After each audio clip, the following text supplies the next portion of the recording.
मेरे बेटे का शरीर धीरे धीरे बेजान होता जा रहा था।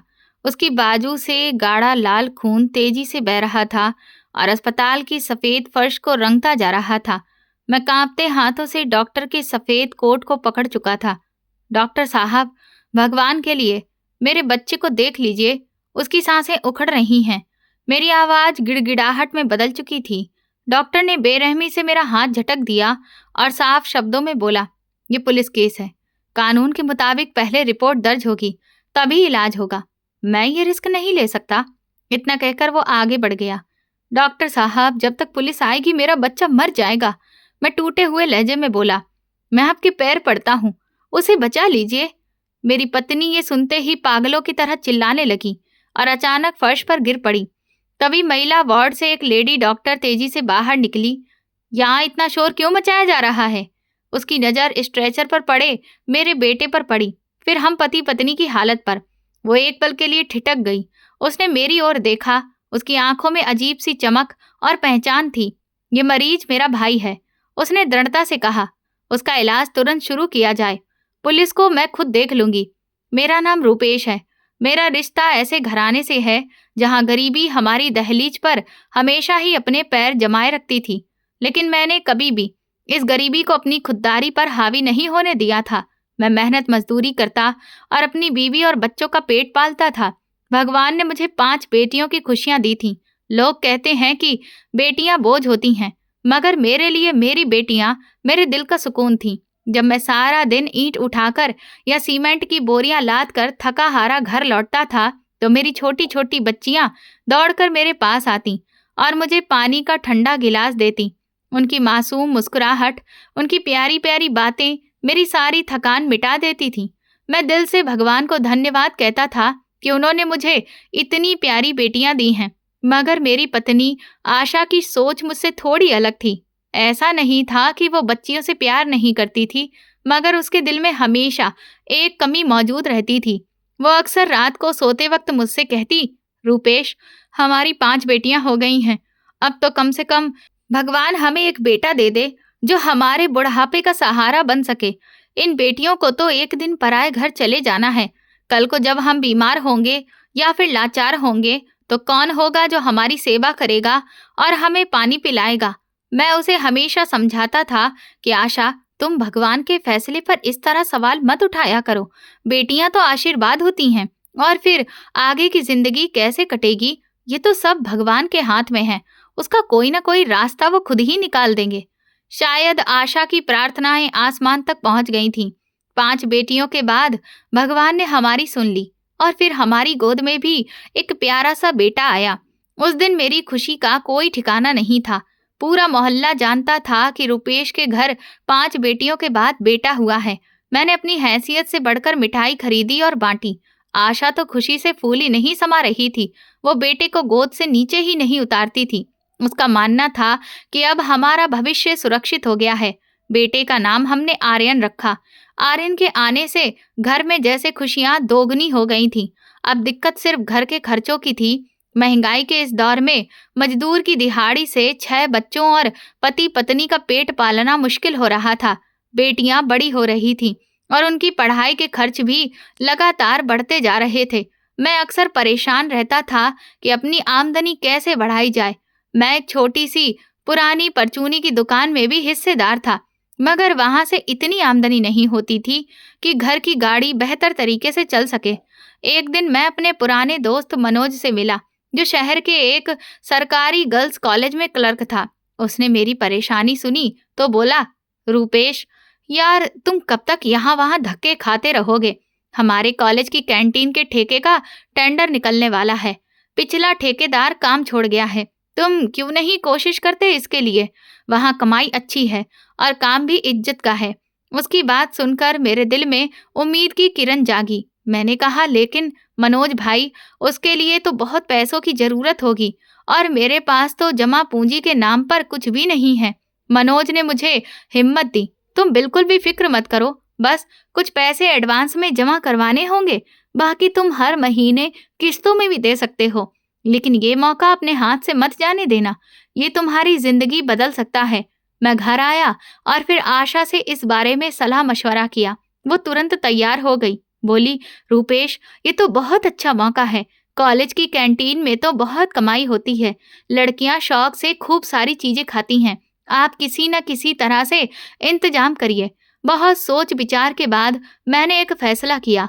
मेरी किराने की दुकान में जो थोड़ी बहुत हिस्सेदारी थी, मैंने वो बेच दी। उससे जो भी पैसा मिला वो मैंने कॉलेज की कैंटीन के ठेके के लिए एडवांस में जमा करवा दिया, और इस तरह 3 साल के लिए वो कैंटीन मेरे नाम पर हो गई। ये हमारी जिंदगी की एक नई शुरुआत थी। मैं और आशा दोनों ने कमर कस ली। हम सुबह तड़के ही उठ जाते, पूजा पाठ करके सीधे कॉलेज पहुंच जाते। ये बहुत बड़ा गवर्नमेंट कॉलेज था, जहां शहर के कोने कोने से लड़कियां पढ़ने के लिए आती थीं। कैंटीन एक बड़े से हॉलनुमा कमरे में थी, जिसके बाहर बैठने के लिए काफी अच्छी जगह बनी हुई थी। आशा का काम चीजों को सलीके से जमा कर रखना और काउंटर संभालना था, जबकि मैं किचन में जाकर समोसे और पकौड़े तलने की तैयारी करता था। शुरू के दिनों में हमें काफी मुश्किलें आईं। काम बहुत ज्यादा था और हम सिर्फ 2 ही लोग थे। आर्यन उस वक्त सिर्फ 2 साल का था। आशा उसे भी साथ लेकर आती थी। वो कैंटीन के एक कोने में खेलता रहता या फिर सो जाता। वक्त गुजरने के साथ साथ हमारा हाथ भी सेट हो गया। हमारी कैंटीन के समोसे कॉलेज में मशहूर हो गए। जैसे ही लंच ब्रेक की घंटी बजती, सारी स्टूडेंट्स का हुजूम कैंटीन की एक तरफ उमड़ पड़ता। अंकल, 2 समोसे दे दीजिए। अंकल, जल्दी करिए, लंच खत्म हो जाएगा, मेरी क्लास शुरू होने वाली है। अंकल, जरा चटनी ज्यादा डालिए। चारों तरफ से यही आवाजें आती रहती और मैं तेजी से गरम गरम समोसे अखबार के टुकड़ों पर रखकर पकड़ाता जाता। आशा पैसे लेती रहती और हिसाब रखती। भगवान की मेहरबानी से काम बहुत अच्छा चल निकला था। रोजाना की कमाई इतनी हो जाती थी कि घर के खर्च बहुत आसानी से पूरे होने लगे और हम कुछ पैसे बचाने भी लगे थे। हमारी बेटियों की फीस अब समय पर भरी जाती थी और घर में खुशहाली आ गई थी। आशा भी बहुत खुश थी कि अब हमें किसी के आगे हाथ नहीं फैलाना पड़ता। 1 साल इसी तरह से मेहनत करते हुए गुजर गया। कॉलेज की लड़कियां अब हमें पहचानने भी लगी थीं और इज्जत से पेश आती थीं। मैं उन्हें अपनी बेटियों की तरह ही समझता था, लेकिन उन सब के बीच में मेरी नज़र अक्सर एक ऐसी लड़की पर पड़ती जो उन सबसे अलग थी। एक दिन एक धुंधली सुबह मैं कैंटीन के बाहर बड़ी सी कढ़ाई में समोसे तल रहा था कि मेरी नज़र उस लड़की पर पड़ी। वो शायद फर्स्ट ईयर में नया एडमिशन लेने वाली स्टूडेंट थी। उसने सफ़ेद रंग की सलवार कमीज और गुलाबी रंग का दुपट्टा ओढ़ रखा था, जो कि कॉलेज का यूनिफॉर्म था, मगर उसके कपड़े बहुत पुराने और जगह जगह से धागे छोड़े हुए लग रहे थे। उसके जूते भी घिसे हुए और पुराने थे और सर्दी की वजह से वो सिकुड़ रही थी। उस वक्त वो एक पेड़ के सहारे टेक लगाकर खड़ी थी। उसके चेहरे पर एक अजीब सी उदासी और थकान थी। बाकी लड़कियां ग्रुप बनाकर खूब हंसी मजाक कर रही थीं। कोई चाय पी रही थी तो कोई समोसे खा रही थी, मगर वो अकेली खामोश खड़ी हुई सबको हसरत भरी निगाहों से देख रही थी। मैं काफी देर तक उसे देखता रहा। मुझे लगा कि शायद वो किसी का इंतजार कर रही है या शायद उसकी तबीयत ठीक नहीं है। उस दिन वो ब्रेक खत्म होने तक वहीं खड़ी रही और फिर खामोशी से क्लास की तरफ चली गई। अगले दिन फिर से लंच ब्रेक के वक्त वही नजारा था। वो आई और उसी जगह एक कोने में बैठ गई। आज भी उसके पास खाने के लिए कुछ भी नहीं था। वो अपने पुराने से स्टॉल में मुंह छुपाकर बैठी थी। उसकी आंखों में जो वीरानी थी वो मुझे बेचैन कर रही थी। मुझे अपनी बेटियां याद आ गईं। अगर मेरी बेटी भूखी हो और उसके पास खाने को कुछ ना हो तो मेरे दिल पर क्या गुजरेगी। तीसरे दिन मुझसे रहा नहीं गया। लंच ब्रेक खत्म होने वाला था और भीड़ भी काफी कम हो चुकी थी। कुछ समोसे ट्रे में बच गए थे। मैं आशा से नजर बचाकर एक प्लेट में 2 समोसे डाले और काउंटर से बाहर निकल आया। मैं धीरे धीरे चलता हुआ उस बच्ची के पास पहुंचा। वो सिर झुकाए जमीन पर कुछ लकीरें खींच रही थी। बेटा, मैंने उसे प्यार से पुकारा। उसने चौंक कर अपना सिर उठाया। उसकी आंखें बड़ी बड़ी और मासूम थीं, मगर उनके आसपास हल्के काले घेरे पड़ गए थे, जो शायद लगातार भूख या परेशानी की दास्तान सुना रहे थे। जी अंकल, उसकी आवाज बहुत ही धीमी थी। बेटा, तुम्हारा नाम क्या है? मैंने उससे पूछा। प्रतिभा, उसने छोटा सा जवाब दिया। बेटा, तुम रोज यहाँ बैठती हो मगर कुछ खाती नहीं हो। ये लो, ये गरम समोसे हैं, खा लो। मैंने प्लेट उसकी तरफ बढ़ा दी। उसने एक नज़र समोसे पर डाली। उसके गले में यकीनन पानी उतर रहा होगा, क्योंकि समोसे की महक ही ऐसी थी। मगर उसने खुददारी से सिर हिला दिया। नहीं अंकल, मुझे भूख नहीं है और मेरे पास पैसे भी नहीं हैं। वो ये कहकर उठने लगी। मेरा दिल भर आया। उसकी उम्र मेरी बड़ी बेटी जितनी थी। बेटा, तुमसे पैसे किसने मांगे हैं? ये तो मैं बस अपनी तरफ से तुम्हें दे रहा हूँ। समझो कि तुम्हारे पापा ने भेजे हैं। बैठो बेटा और खा लो, जिद नहीं करते। मैंने जोर दिया। पिता शब्द सुनते ही उसकी आंखों में नमी तैरने लगी। शायद उन शब्दों ने उसके अंदर किसी दुख का तार छेड़ दिया था। वो दोबारा बैठ गई और कांपते हाथों से प्लेट पकड़ ली। वो जिस तरह से समोसे खा रही थी, उसे देखकर मुझे अंदाजा हो गया कि वो कितनी भूखी थी। शायद उसने रात से कुछ भी नहीं खाया था। वो जल्दी जल्दी निवाला ले रही थी, जैसे कि डर रही हो कि कोई उससे छीन न ले। मैं उसे खाते देखकर सुकून महसूस कर रहा था कि अचानक पीछे से आशा की तेज आवाज आई। रूपेश, यहाँ क्या कर रहे हो? ग्राहक खड़े हैं और तुम यहाँ पर भीख दे रहे हो? मैं घबरा गया। प्रतिभा ने भी घबराकर खाना रोक दिया। मैंने उसे इशारा किया कि वो खाती रहे और खुद जल्दी से आशा के पास गया। धीरे से बोलो आशा, वो बच्ची सुन लेगी। वो बहुत गरीब है और भूखी भी थी। मैंने प्यार से उसे समझाने की कोशिश की। आशा गुस्से से बोली, तो क्या हुआ अगर गरीब है? यहाँ पर तो ऐसे सैकड़ों लड़कियां आती हैं। आखिर तुम किस किस का पेट भरते घूमोगे? हम यहाँ कमाने के लिए आए हैं, ना कि कोई लंगर चलाने के लिए। ये जो 2 समोसे तुमने उसे मुफ्त में दे दिए हैं ना, उनके पैसे तुम्हारी जेब से निकलेंगे या फिर मेरे दहेज में आएंगे? बताओ, तुम हमेशा नुकसान ही करवाते रहते हो। तुम्हें तो बस बहाना चाहिए अपनी दरिया दिली दिखाने का। उसकी बातें मेरे दिल में खंजर की तरह लग रही थी। वो नहीं समझ रही थी कि भूख क्या होती है। आशा, भगवान से तो डरो। दान पुण्य करने वाला इंसान हमेशा भगवान की नजर में ऊपर रहता है। थोड़ा बहुत किसी भूखे को खिला देने से हम कौन सा बर्बाद हो जाएंगे? देखो तो सही जरा उसके कपड़ों की हालत। मैंने थोड़ी सख्ती दिखाते हुए कहा।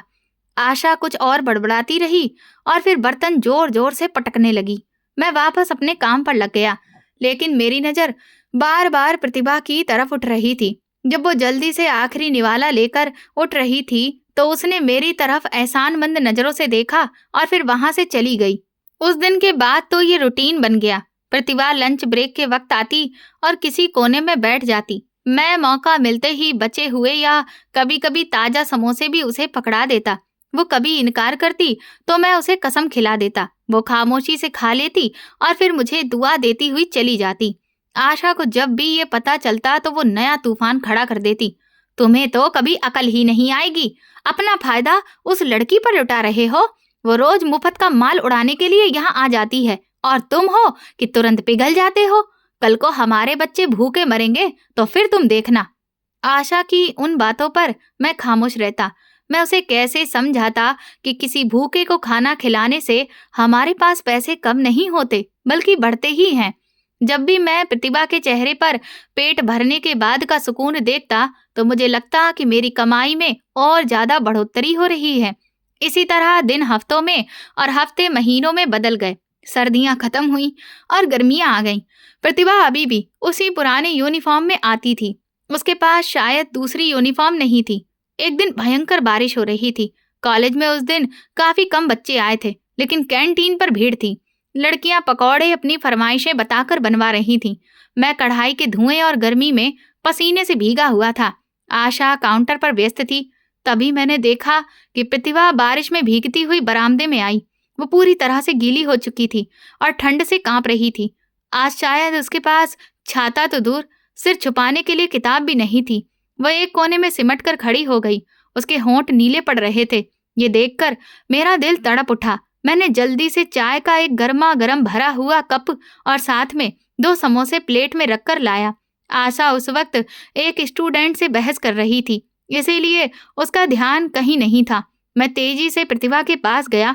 बेटा, ये लो, चाय पी लो, तुम्हें ठंड लग जाएगी। उसने कांपते हाथों से वो कप पकड़ लिया।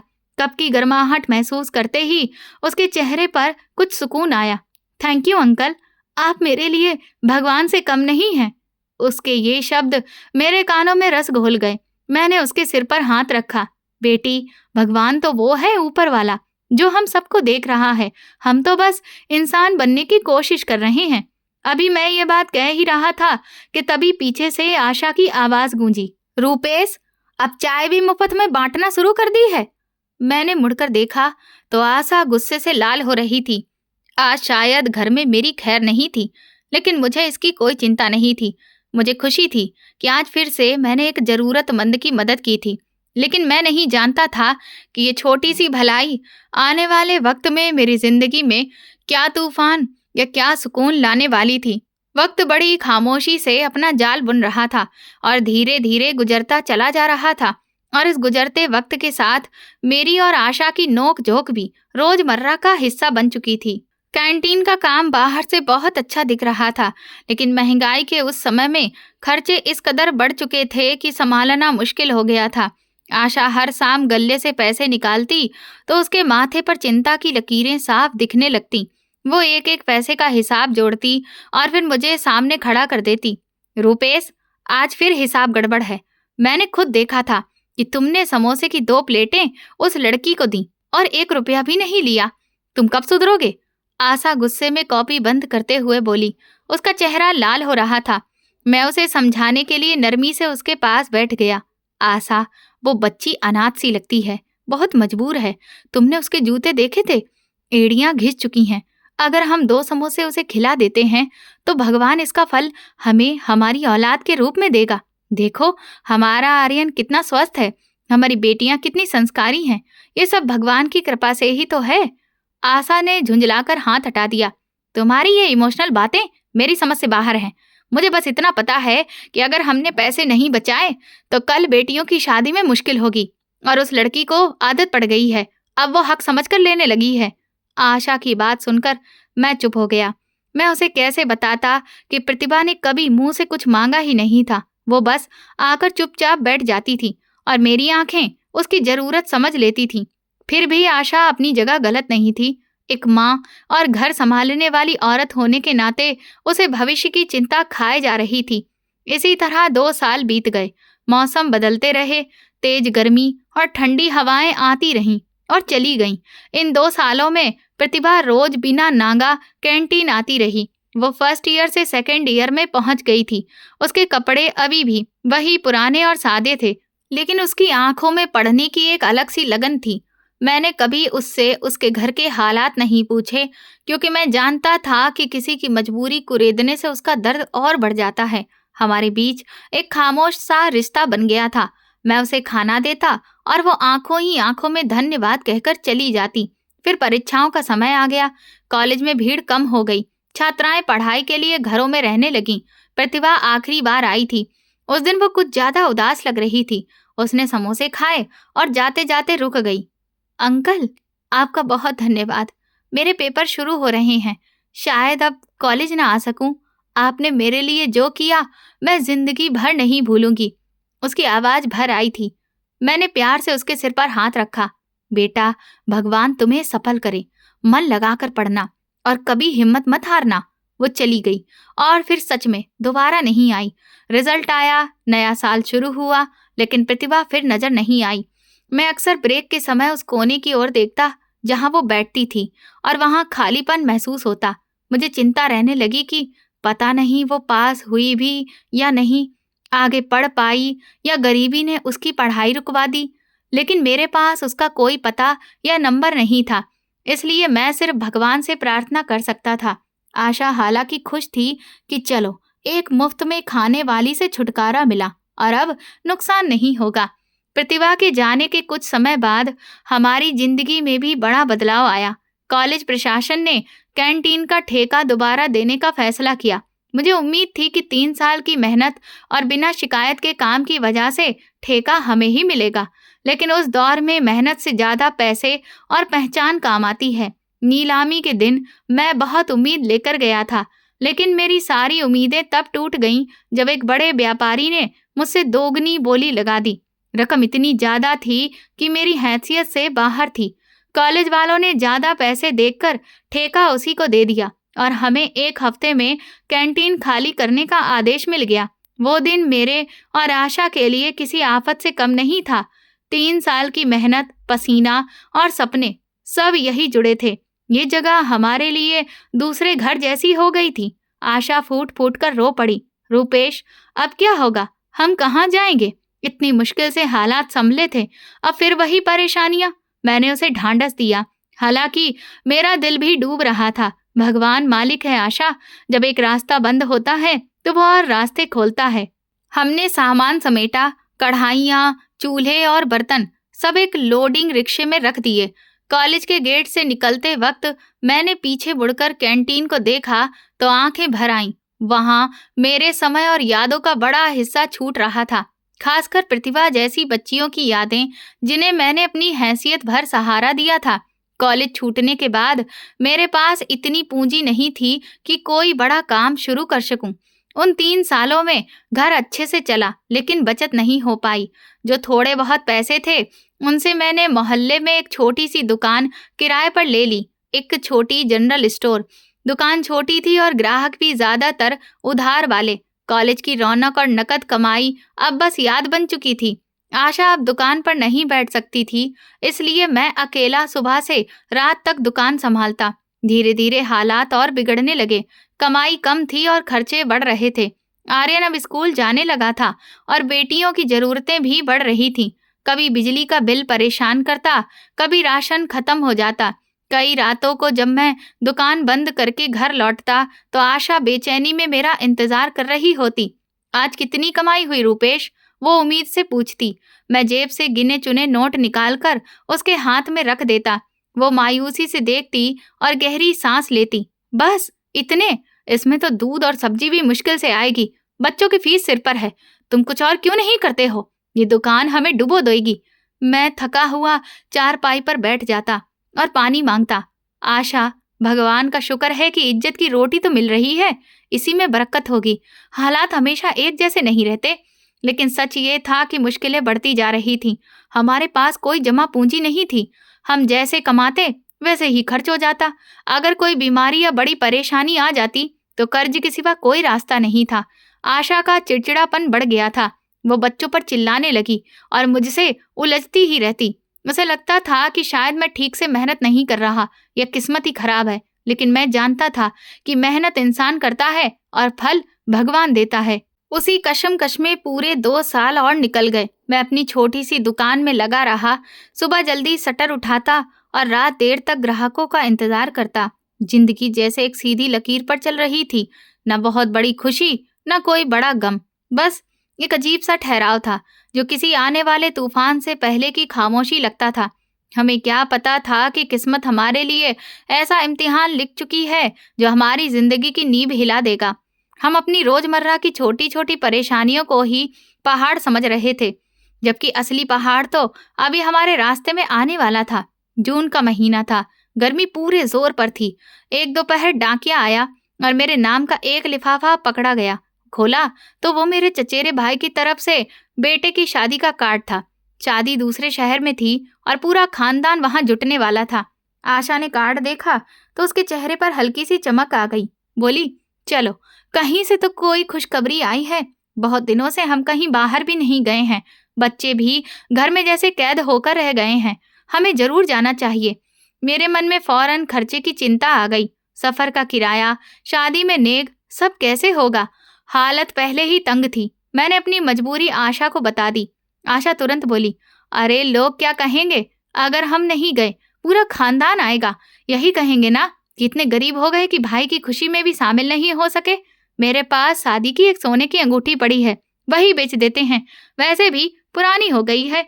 हालात सुधरेंगे तो फिर बनवा लेंगे। आशा की जिद और बच्चों की खुशी के आगे मैं हार गया।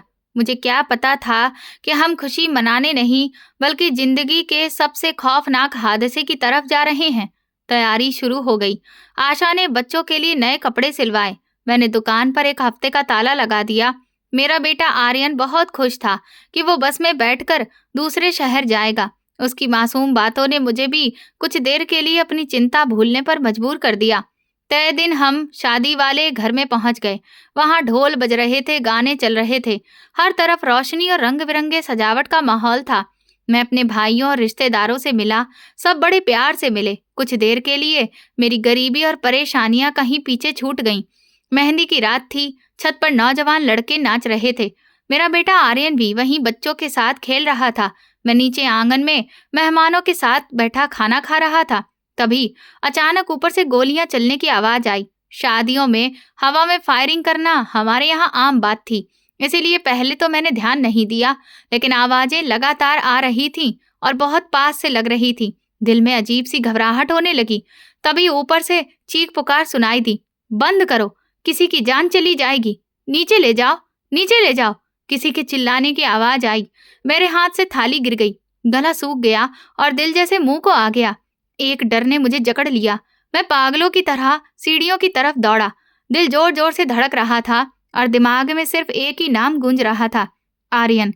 मेरे पैर जैसे सुन्न हो गए थे, लेकिन दिल बेकाबू घोड़े की तरह दौड़ रहा था। सीढ़ियां चढ़ते हुए हर पल मुझे सदियों के जैसा लग रहा था। ऊपर से आती चीखें मेरे होश उड़ा रही थीं।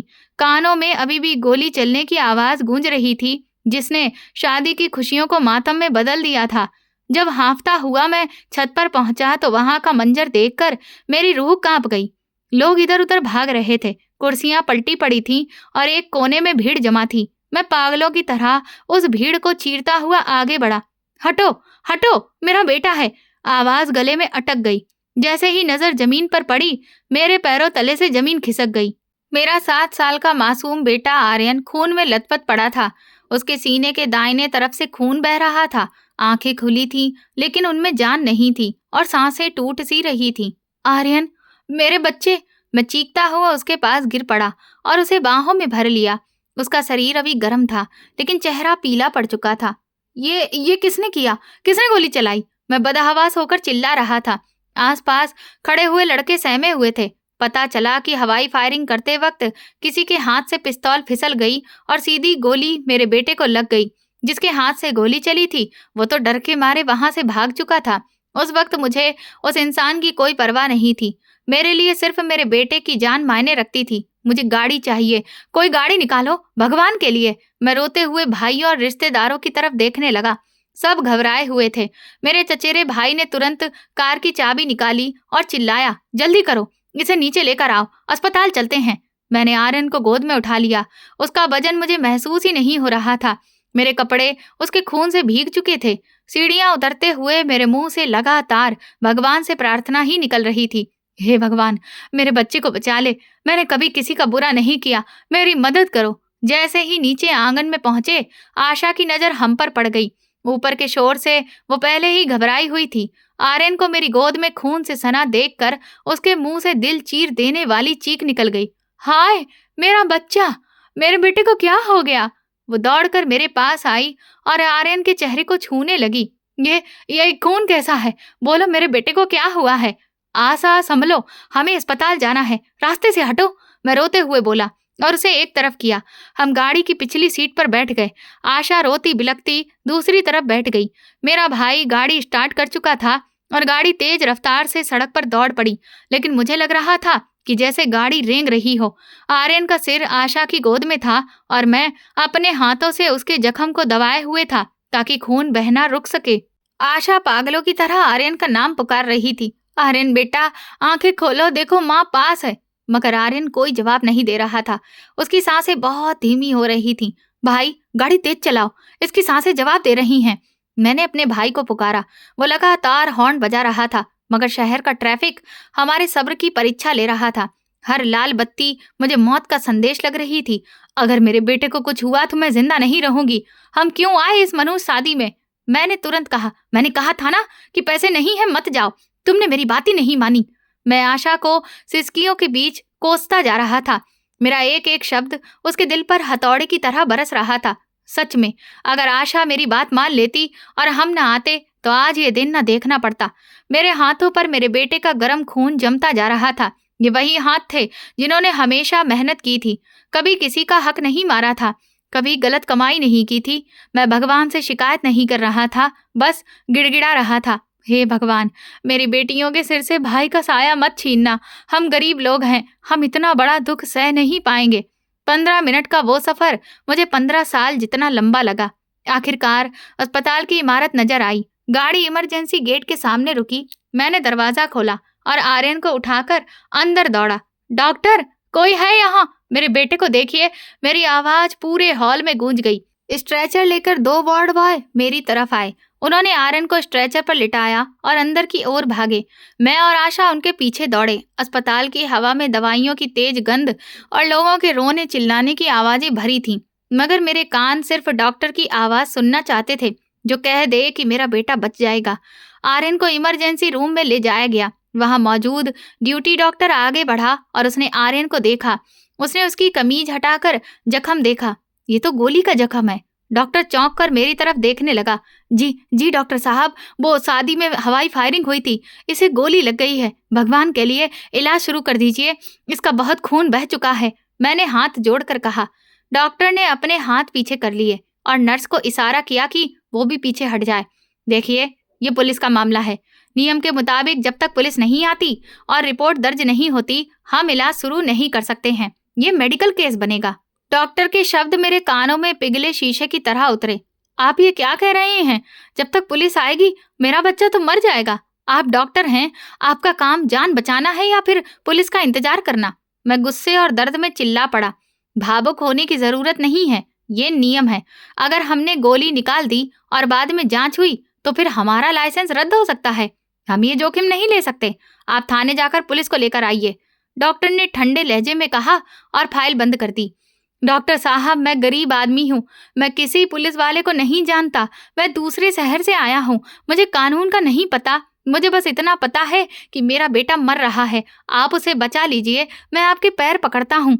मैं डॉक्टर के पैरों में गिर पड़ा। मेरी इज्जत, मेरा आत्मसम्मान सब खत्म हो चुका था। एक बाप अपने बेटे की जिंदगी के लिए जमीन पर पड़ा था। आशा भी बदहवास होकर आगे बढ़ी। डॉक्टर साहब, आपके भी बच्चे होंगे, एक माँ की फरियाद सुन लीजिए, मेरे बेटे को बचा लीजिए। हम जितने पैसे आप कहेंगे दे देंगे, चाहे हमें खुद को ही क्यों ना बेचना पड़े। मगर डॉक्टर पर कोई असर नहीं हुआ, वो अपनी जगह से हिला तक नहीं। देखो बहन, पैसे की बात नहीं है, बात नियम की है। हम मजबूर हैं, यहाँ हंगामा करने की बजाय पुलिस को सूचना दीजिए। उसने सिक्योरिटी गार्ड को बुलाया। इन्हें बाहर निकालो, ये काम में रुकावट डाल रहे हैं।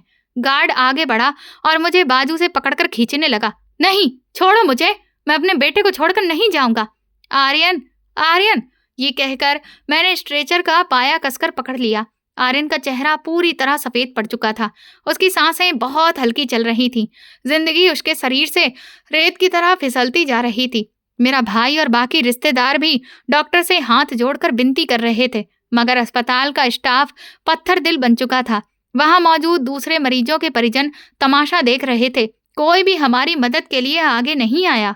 ये कैसा मजाक था, जहां एक कागज के टुकड़े और पुलिस रिपोर्ट की अहमियत इंसान की जान से ज्यादा हो गई थी। मेरा दिल जैसे फटने वाला था। अपनी बेबसी पर रोना आ रहा था। मैंने पूरी जिंदगी लोगों की मदद की थी, भूखों को खाना खिलाया था, कभी किसी का दिल नहीं दुखाया था। फिर आज मेरे साथ ही ये अन्याय क्यों हो रहा था? क्यों कोई भगवान का दूत मेरे बेटे के लिए नहीं आ रहा था? मैं हाथ जोड़कर गिड़गिड़ाया। डॉक्टर साहब, भगवान के लिए इलाज शुरू कर दीजिए। अगर मेरे बेटे को कुछ हो गया तो मैं ये अस्पताल जला दूंगा। मैं आप सबको नहीं छोड़ूंगा। मेरी आवाज में गुस्सा और बेबसी दोनों थे। मेरी धमकी सुनकर डॉक्टर ने गुस्से से मुझे देखा और बोला, देखिए, आप हमें धमकाइए मत। ज्यादा हंगामा किया तो पुलिस बुलाकर आपको ही गिरफ्तार करवा देंगे। वैसे भी ये क्रिमिनल केस है। पता नहीं आप लोग कौन हैं और गोली कैसे लगी है। डॉक्टर के इन शब्दों ने मेरे पूरे शरीर में आग लगा दी। हम पीड़ित थे और वही हमें अपराधी बना रहा था। आशा सदमे से टूटकर जमीन पर बैठ चुकी थी। उसकी आवाज जैसे गले में अटक गई थी। बस आंखों से आंसू बिना रुके बहे जा रहे थे। वो टकटकी लगाए आर्यन के बेजान से होते शरीर को देख रही थी। उस पल मुझे लगा सब खत्म हो गया। मेरा बेटा मेरे हाथों में दम तोड़ देगा और मैं कुछ भी नहीं कर पाऊंगा। मायूसी के काले बादल मुझे चारों तरफ से घेर चुके थे। मैंने आसमान की तरफ देखा और टूटे मन से कहा, हे ऊपर वाले, क्या तेरी धरती से इंसाफ खत्म हो गया है? क्या गरीब के बच्चे की जान इतनी सस्ती है? कोई तो मदद भेज दे, कोई तो आ जाए। मेरी आंखों से आंसू बहते हुए कपड़ों में समा रहे थे। अस्पताल का माहौल ठंडा और बेरहम था। हर गुजरता पल आर्यन की जिंदगी को और छीन रहा था। सीनियर डॉक्टर अपने कमरों में थे और ये ड्यूटी डॉक्टर अपनी जिद पर अड़ा बैठा था। उसने फिर से नर्स से कहा, इस मरीज को साइड में करो, जब तक पुलिस रिपोर्ट नहीं आती इसे हाथ मत लगाना। नर्स ने स्ट्रेचर को धक्का देकर एक कोने में कर दिया। ये दृश्य देखकर मेरी बची कुची ताकत भी खत्म हो गई। मैं वहीं फर्श पर बैठकर अपने बेटे के पैरों के पास सिर रखकर फूट फूट कर रो पड़ा। उम्मीद की आखिरी किरण भी बुझती नजर आ रही थी। आर्यन की सांसें अब उखड़ रही थीं। उसका शरीर ठंडा पड़ता जा रहा था। मेरी आंखों के आगे अंधेरा छाने लगा। मैंने मन ही मन मान लिया था कि अब मैं अपने बेटे की लाश लेकर ही यहाँ से जाऊंगा। अस्पताल का स्टाफ पत्थर दिल बना हुआ अपने कामों में लगा था और हम एक कोने में पड़े सिसक रहे थे। तभी उस घोर निराशा के अंधेरे में अचानक कॉरिडोर के दूसरे सिरे से तेज कदमों की आवाज आई। एक महिला डॉक्टर सफेद कोट पहने, गले में स्टेथोस्कोप डाले, तेजी से हमारी तरफ बढ़ रही थी। उसके चेहरे पर सख्ती थी और आंखों में ऐसा रौब कि रास्ते में खड़े वार्ड बॉय अपने आप ही पीछे हट गए। उसके पीछे 2 नर्सें भी दौड़ती हुई आ रही थीं। उसकी तेज आवाज गूंजी, यहाँ क्या तमाशा चल रहा है? ये शोर क्यों है? ड्यूटी डॉक्टर, जो अब तक कुर्सी पर बैठा मोबाइल चला रहा था, हड़बड़ाकर खड़ा हो गया। मैडम, ये पुलिस केस है, लड़के पर हमला हुआ है। वो अपनी बात पूरी भी नहीं कर पाया कि डॉक्टर ने हाथ उठाकर उसे चुप करा दिया। वो सीधे स्ट्रेचर के पास पहुंची, जहां आर्यन जिंदगी और मौत के बीच में जूझ रहा था। उसने एक नजर उसके पीले पड़ते हुए चेहरे पर डाली, फिर मेरी ओर, आशा की तरफ देखा, जो हाथ जोड़े जमीन पर बैठे हुए थे। जैसे ही उसकी नजर मुझ पर पड़ी, उसके कदम थम गए। उसकी आंखों में एक पल के लिए हैरानी और पहचान की चमक उभरी। उसने मुझे ध्यान से देखा, जैसे यकीन करना चाह रही हो कि वो जो देख रही है वही सच है। अगले ही पल उसने जोर से कहा, इस बच्चे को तुरंत ऑपरेशन थिएटर में ले जाओ, इसे अभी सर्जरी की जरूरत है। ड्यूटी डॉक्टर ने फिर से आपत्ति करनी चाही, लेकिन उसने कड़क आवाज में कहा, पुलिस को मैं खुद संभाल लूंगी। ये बच्चा मेरा भाई है और मेरे भाई के इलाज के लिए किसी पुलिस की इजाजत नहीं चाहिए। अगर इसे जरा भी कुछ हुआ तो तुम सबकी नौकरी चली जाएगी। जल्दी करो। उसके लहजे में इतना हुक्म और आत्मविश्वास था कि किसी की हिम्मत ही नहीं हुई कुछ कहने की। जैसे ही सबको पता चला कि ये बच्चा डॉक्टर का भाई है, पूरा अस्पताल हरकत में आ गया। जो नर्सें पहले हमारी तरफ देख भी नहीं रही थीं, अब स्ट्रेचर को तेजी से ऑपरेशन थिएटर की तरफ लेकर जाने लगीं। खून की बोतलों के ऑर्डर दिए जाने लगे। डॉक्टर कपूर, जिसने कुछ देर पहले हमें डांटा था, अब सिर झुकाए जी मैडम करता हुआ पीछे पीछे भाग रहा था। मैं और आशा ये सब देखकर अवाक रह गए। हमें समझ ही नहीं आ रहा था कि ये सब कैसे हो गया। कौन थी ये देवी समान महिला जिसने हमारे बेटे को अपना भाई कहकर उसकी जान बचाने का जिम्मा ले लिया था। मैं लड़खड़ाते कदमों से ऑपरेशन थिएटर के दरवाजे तक पहुंचा। अंदर जाने से पहले डॉक्टर मैडम रुकी। उन्होंने पलटकर मेरी तरफ देखा। उसकी आंखों में नमी थी और होठों पर भरोसा दिलाने वाली मुस्कान। उसने कहा, चिंता मत कीजिए अंकल, भगवान ने चाहा तो आर्यन बिल्कुल ठीक हो जाएगा। आप बस भगवान से प्रार्थना करते रहिए। उसने मुझे अंकल कहा था। उसकी आवाज में वही अपनापन था जैसा किसी सालों पुराने रिश्तेदार की आवाज में होता है। इससे पहले कि मैं उससे कुछ पूछ पाता, वो अंदर चली गई और ऑपरेशन थिएटर का दरवाजा बंद हो गया। बाहर लाल बत्ती जल उठी, मतलब कि ऑपरेशन शुरू हो चुका था। आशा अभी तक सदमे में थी। वो मेरे पास आई और मेरी कमीज का दामन पकड़कर बोली, रूपेश, ये लड़की कौन थी? उसने आर्यन को अपना भाई क्यों कहा? हम तो उसे जानते भी नहीं हैं। क्या ये तुम्हारे किसी दोस्त की बेटी है? मैंने धीरे से सिर हिलाया। नहीं आशा, मैं इसे नहीं जानता। शायद भगवान ने कहीं से मदद भेज दी है। शायद किसी की दुआ काम आ गई है। हम दोनों पति पत्नी थिएटर के बाहर बेंच पर बैठ गए। अब हमारे पास इंतजार और भगवान से प्रार्थना करने के अलावा कुछ भी नहीं था। समय जैसे रेंग रहा था। एक एक पल सालों के जैसा लग रहा था। कई बार लगता कि शायद ये सब सपना है और अभी आंख खुलेगी तो मैं अपनी छोटी सी दुकान पर बैठा मिलूंगा।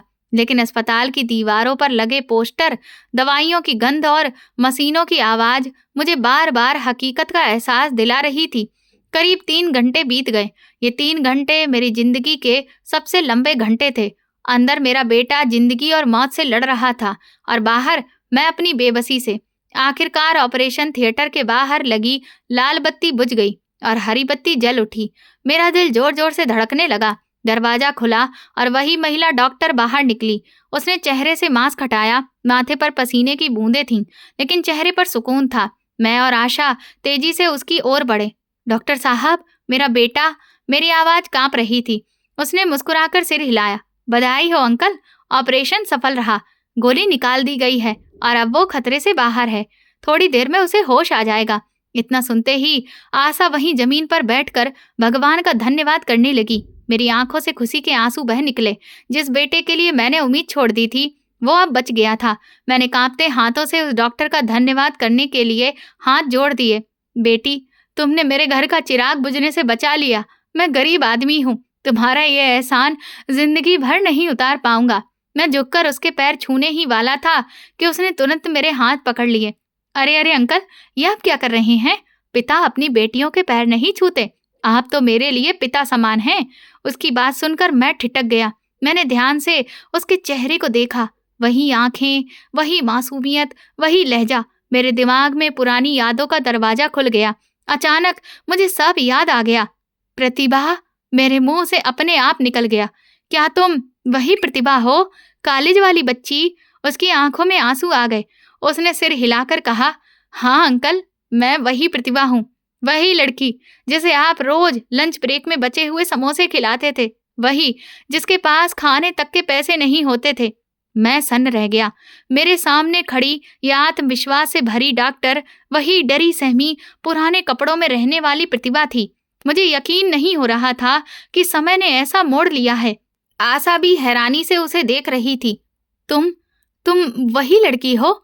उसने टूटती आवाज में पूछा। हाँ आंटी, प्रतिभा ने मेरे हाथ अपने हाथों में लेकर कहा। आज मैं जो कुछ भी हूँ उसमें अंकल का बहुत बड़ा योगदान है। मैं बहुत गरीब थी। पापा बचपन में ही गुजर गए थे। घर में कई बार चूल्हा नहीं जलता था। मैं पढ़ना चाहती थी, डॉक्टर बनना चाहती थी ताकि अपनी माँ का सहारा बन सकूं। लेकिन भूख सबसे बड़ी परेशानी थी। उसने गहरी सांस ली। कई बार मन करता था कि पढ़ाई छोड़ दूं और कहीं काम करने लगूं, लेकिन तभी आप मिले। आपने कभी भी मुझे भूखा नहीं रहने दिया। वो समोसे सिर्फ खाना नहीं थे, वे मेरी हिम्मत थे। उनसे मुझे पढ़ने की ताकत मिलती थी। उसकी आवाज भर आई। कॉलेज की फीस एक टीचर ने किसी तरह से संभाल ली थी, लेकिन पेट भरने वाला कोई नहीं था। वो आप थे। जिस दिन मुझे स्कॉलरशिप मिली और मेडिकल कॉलेज में दाखिला हुआ, उस दिन मैंने ठान लिया था कि खूब मेहनत करूंगी। दिन रात पढ़ाई की और आज भगवान ने मुझे इस काबिल बनाया कि मैं लोगों की जान बचा सकूं। वो मेरी आंखों में देखते हुए बोली, आज जब मैंने आपको स्ट्रेचर के पास रोते हुए देखा तो मैंने तुरंत पहचान लिया, ये वही हाथ थे जिन्होंने कभी मुझे खाना दिया था। आज मुझे मौका मिला कि मैं अपने उपकार का थोड़ा सा कर्ज चुका सकूं। आपने मुझे बेटी समझकर खिलाया था। आज उसी बेटी ने आपके बेटे की जान बचाई है। आर्यन मेरा भाई है। मेरी आंखों से लगातार आंसू गिर रहे थे। मुझे अपनी कही हुई बात याद आ गई जो मैं अक्सर आशा से कहा करता था कि अच्छा किया कभी बेकार नहीं जाता। आज वही अच्छाई मेरे सामने जिंदा खड़ी थी। वो छोटे छोटे समोसे, वो मामूली सी मदद आज मेरे इकलौते बेटे की जिंदगी बनकर लौट आई थी। आशा का हाल तो मुझसे भी बुरा था। आशा फूट फूट कर रो रही थी। शर्म और पछतावे के बोझ ने उसे पूरी तरह से तोड़ दिया था। उसे अपनी वो सारी बातें याद आ रही थी जो वो प्रतिभा के बारे में कहा करती थी। उसे वो दिन याद आ रहे थे जब वो मुझसे समोसे देने पर झगड़ती थी और कहती थी कि इससे दुकान का नुकसान होता है। आशा धीरे धीरे आगे बढ़ी और तड़पते हुए प्रतिभा को गले से लगा लिया। बेटा, मुझे माफ कर देना। मैं बहुत बड़ी गुनहगार हूँ। मैंने तुम्हें न जाने क्या क्या समझ लिया था। मुझे लगता था कि तुम हमारा नुकसान कर रही हो। मुझे क्या पता था कि वो नुकसान नहीं बल्कि मेरे बेटे की जिंदगी की सुरक्षा थी। आज तुमने मेरे बुढ़ापे का सहारा बचा लिया। मैं तुम्हारे आगे हाथ जोड़ती हूँ। आशा की हिचकियां बंद ही नहीं रही थीं। प्रतिभा ने उसे संभालते हुए कहा, नहीं आंटी, माफी मत मांगिए। आप भी तो एक माँ हैं। आपको अपने घर और बेटे की चिंता थी। भगवान ने शायद यही चाहा था कि हम इस तरह दोबारा मिलें। थोड़ी देर बाद हमें आर्यन के पास जाने की इजाजत मिल गई। वो होश में आ चुका था और हमें देखते ही हल्की सी मुस्कान उसके चेहरे पर आ गई। उसके सिरहाने खड़े होकर मैंने भगवान का दिल से शुक्रिया अदा किया। उस दिन मुझे समझ आया कि दुनिया कर्मों का हिसाब रखती है। इंसान जैसा करता है वैसा ही उसे वापस मिलता है। अगर उस दिन मैंने 2 समोसों के पैसे बचा लिए होते और प्रतिभा को भूखा लौटा दिया होता तो शायद आज मेरे पास बहुत पैसा होता, लेकिन मेरा बेटा मेरे पास नहीं होता। पुलिस केस और कानूनी झंझटों में मेरा बेटा दम तोड़ देता। उसे मेरा पैसा नहीं बचा पाया, बल्कि वो छोटी सी भलाई बचा गई जो उस दिन अनजाने में हुई थी। वही भलाई एक डॉक्टर बनकर सामने आई और मौत के सामने दीवार बनकर खड़ी हो गई। प्रतिभा अब हमारी फैमिली का हिस्सा बन चुकी थी। वो अक्सर हमारे घर आती और हम गर्व से सबको बताते कि ये हमारी बेटी है। दुकान आज भी छोटी ही थी, घर भी वही पुराना था, लेकिन मेरे दिल में अब एक अजीब सा सुकून था। मुझे पूरा भरोसा हो गया था कि भगवान कभी किसी की नेकी को बेकार नहीं जाने देता। वो अपने भक्तों से, माता पिता से भी ज्यादा प्यार करता है, और जब मदद करता है तो ऐसे रास्ते से करता है जिसकी इंसान कल्पना भी नहीं कर सकता। साथ ही दोस्तों, मैं ये भी कहना चाहूंगा कि हमें अपनी खुशियों को कभी भी बंदूक, शराब, इन सब का सहारा लेकर नहीं मनाना चाहिए, क्योंकि कई बार इस सब की वजह से हमारी खुशियों को नजर लग जाती है और किसी इंसान की जान पर भी बन सकती है। तो दोस्तों, अगर आपको हमारी ये कहानी पसंद आई हो तो कमेंट करके जरूर बताएं। वीडियो को लाइक करें, हाइप दें और ज़्यादा से ज़्यादा शेयर करें। चैनल पर नए हैं तो सब्सक्राइब करें और नोटिफिकेशन बेल दबाएं ताकि अगली अपडेट सबसे पहले आपको मिले। ये कहानी केवल शिक्षा और मनोरंजन के उद्देश्य से बनाई गई है, जो पूरी तरह काल्पनिक है। इसमें वर्णित पात्र, घटनाएं और स्थान वास्तविक जीवन से कोई संबंध नहीं रखते। किसी भी व्यक्ति, समाज या वर्ग की भावनाओं को ठेस पहुंचाने का उद्देश्य नहीं है। धन्यवाद।